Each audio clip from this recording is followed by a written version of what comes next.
आप देख रहे हैं शंखनाद टाइम्स, समाज की आवाज।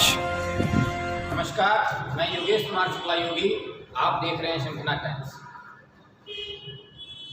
माननीय मुख्यमंत्री श्री नीतीश कुमार और माननीय उप मुख्यमंत्री तेजस्वी प्रसाद यादव जी बिहार भ्रमण पर कहीं निकले हुए थे, तो उसी दौरान एक किसान माननीय मुख्यमंत्री जी से कहते हैं कि आप देश के प्रधानमंत्री बनने वाले हैं, लेकिन हमारे बिहार में आज हमारे यहाँ 10 वर्षों से पानी की व्यवस्था नहीं है। नहर में 10 वर्षों से पानी नहीं आ रहा है। किसान त्राहिमाम में है, सर हमें बचा लीजिए। इस तरह से कुछ गुहार करते हुए नजर आ रहे हैं। इस वीडियो में आप देखेंगे किस तरह से किसान ने गुहार लगाई। तमाम सर नहर में पानी नहीं आ रहा है। नहर में पानी 10 वर्ष से नहीं आ रहा है। नहर में सर पानी, यहाँ पर विकास कुछ नहीं हो रहा है। नहर में पानी नहीं आ रहा है। हम लोग किसान मर रहे हैं। यहाँ पर आप बिहार के अच्छे मुख्यमंत्री हैं सर, लेकिन पानी एक यहाँ नहीं आ रहा है सर। हम लोग भूखले से मर जाएंगे। आप बचाइए सर, हम लोग किसान आधारित हैं सर। आप पीएम बनिएगा सर, आप पीएम बनने वाले हैं सर। पहले सर नहर में पानी नहीं आ रहा है। यहाँ नहर पर सर हमारे संदेश में और 20 साल नहीं पानी नहीं आ रहा है सर। नहर वहीं एक और वीडियो आपके सामने इसी वीडियो में साथ प्रस्तुत कर रहा हूं, वो भी आप देखें। माननीय प्रधानमंत्री नरेंद्र मोदी के बारे में एक बुजुर्ग क्या कह रहे हैं, क्या ऐसा काम किया जो कि गलत ठहराया जा रहा है। माननीय नरेंद्र मोदी के बारे में ये बुजुर्ग बता रहे हैं कि उन्होंने क्या गलतियां की। आप इस वीडियो में देख सकते हैं, देखिए इस वीडियो में। मोदी जी को 10 लेटर लिखता हूँ। जब अक्ल बट रही थी मोदी जी लास्ट में थे, अक्ल उनके काम आई नहीं, क्योंकि 800 करोड़ का बिल है ट्रैवल का। उनको ये नहीं मालूम वीडियो कॉन्फ्रेंसिंग होती है। सरदार वल्लभ भाई पटेल कांग्रेस के ट्रेजरर थे, डोनेशन लेते थे। जैसे लोग अब हैं ऐसे ही पहले थे। लोगों ने उड़ा दिया, रहे तो बड़े पैसे कमा रहा। उनके कानों तक बात पहुंची। बोला भैया मैं पैसे नहीं लेता। मीटिंग बुलाई, पूछा भैया पैसे कमा के आदमी क्या करता है? अजी करता क्या है? मकान बनवाता है। बोले मैं वचन देता हूँ मैं कोई मकान नहीं बनवाऊंगा। आप सबसे मेरी गुजारिश है, आप मुझे सरदार वल्लभ भाई पटेल के मकान का एड्रेस दे दो। दिल्ली में, बम्बई में, महाराष्ट्र में, गुजरात में उस बंदे ने आधे कमरे का मकान नहीं बनवाया। मोदी जी उनकी मूर्ति पे 6000 करोड़ खर्च करके आए। हम बनाने में असमर्थ हैं। ऑर्डर गया चाइना को। किस लिए? ये मूर्ति मोदी जी ने बनवाई थी। मोदी जी कुतुब मीनार की जगह मोदी मीनार बनवाओ, ताजमहल की जगह मोदी महल बनवाओ, भारत माता की मूर्ति बनवाओ माउंट एवरेस्ट पे। पब्लिक के पैसे बर्बाद करने तो शर्मा जी से पूछो। कहाँ आपको जनादेश है कि आप 6000 करोड़ की मूर्ति बनाओगे? क्या पिछले 72 साल से हम बिना मूर्ति के जिंदा नहीं है? सरदार पटेल ने अपने ज़िंदगी में एक आदमी की ज़िंदगी बर्बाद नहीं की। उनकी मूर्ति ने 30 गाँवों के 10,000 लोगों की ज़िंदगी बर्बाद कर दी है। कैलकुलेशन करके भेजा शर्मा जी। मैंने कहा जी ये मेरी कैलकुलेशन है, 137 साल लगेंगे इस मूर्ति की कॉस्ट रिकवर करने में। नहीं जी ये टूरिस्ट सर्किट है। टूरिस्ट सर्किट कैसे? वो है ही नहीं। सिंगापुर छोटा सा है, इंडिया इतना बड़ा है। सिंगापुर में ज़्यादा टूरिस्ट आते हैं।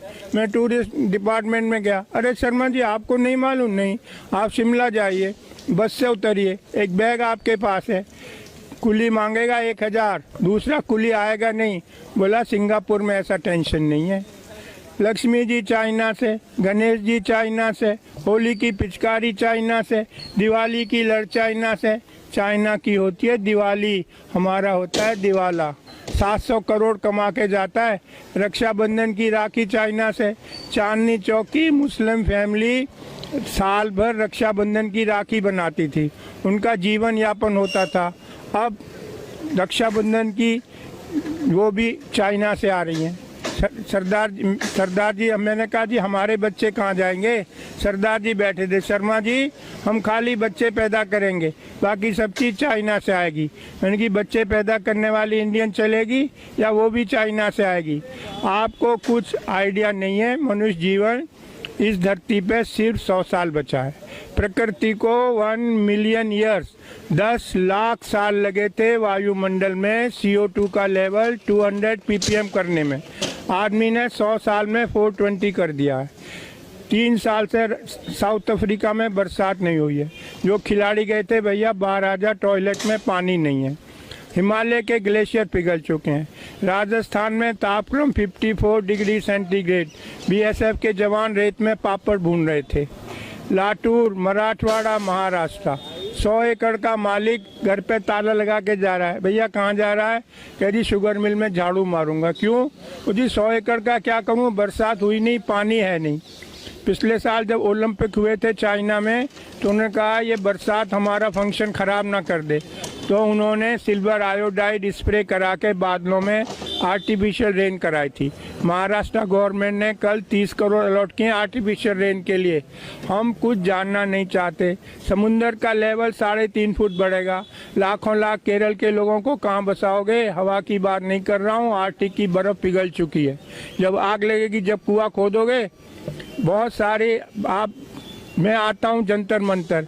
जो नई पीढ़ी है उसे 3 ही बात करती है, मैनू की, तैनू की, सानू की। मुझे क्या, तुम्हें क्या, हमें क्या, गवर्नमेंट का काम है। हम दुनिया में सबसे उल्टे क्यों हैं? स्वीडन ने कल $100 का सरचार्ज लगाया है एयर ट्रेवल पे। फिनलैंड ने बैन कर दिया, कोई हवाई जहाज से नहीं जाएगा।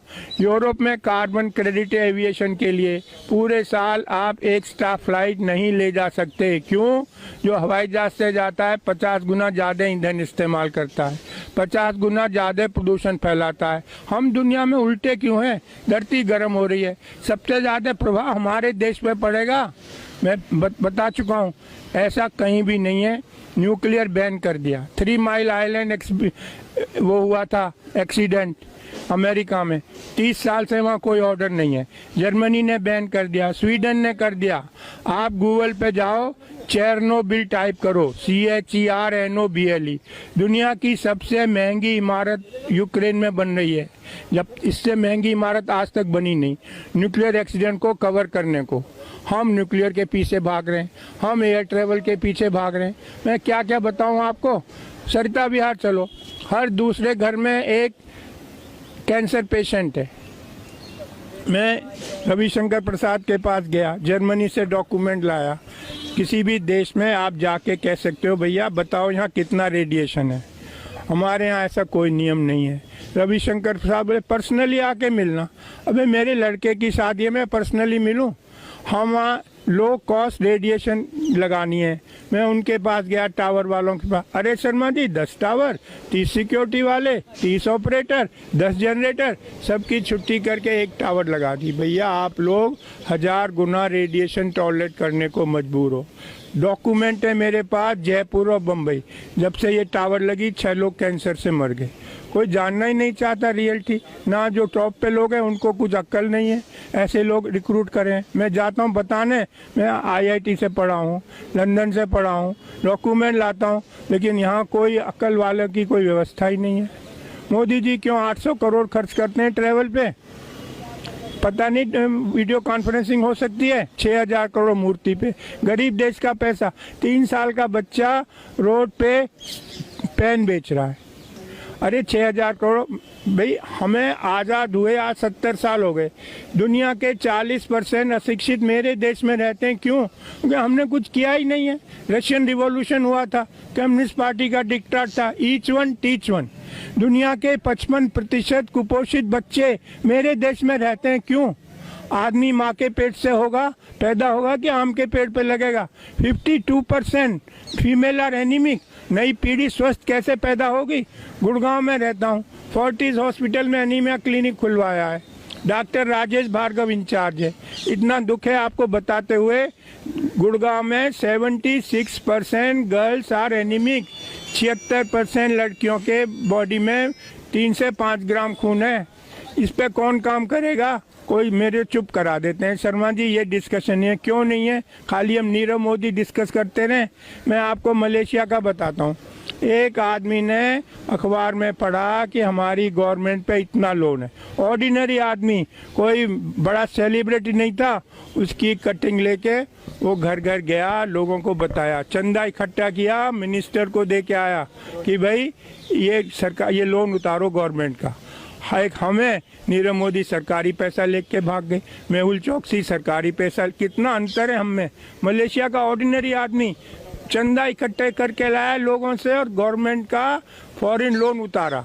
यही मैं कह रहा हूँ, इसको आगे बढ़ाओ। मुझे रोक लेते हैं लोग, कभी मैं डरता नहीं भाई, मैं नई पीढ़ी को बताना मेरी ड्यूटी है। मनुष्य जीवन इस धरती पर सिर्फ 100 साल बचा है, हमको इस पे बात करनी चाहिए। अभी 200 कंट्रीज़ के लोग आए थे, ग्रेटर नोएडा में मीटिंग थी, 1.5 डिग्री टेम्परेचर बढ़ेगा धरती का। ट्रंप बाहर हो गया अमेरिका का जो है प्रेसिडेंट, क्योंकि उसे पैसा देना पड़ता सोलर लगाने के लिए। अब 2 डिग्री बढ़ेगा, ना हमें खाना मिलेगा ना पानी। मैं चाहता हूँ आप लोग मेरी बात सुनो, ये साइंटिफिक फैक्ट्स हैं, कोई मेरी अपनी बनाई बातें नहीं है। हर एक को पूरी मनुष्य की सृष्टि इस धरती से ख़त्म होने के कगार पर है यदि हमने कोई एक्शन नहीं लिया।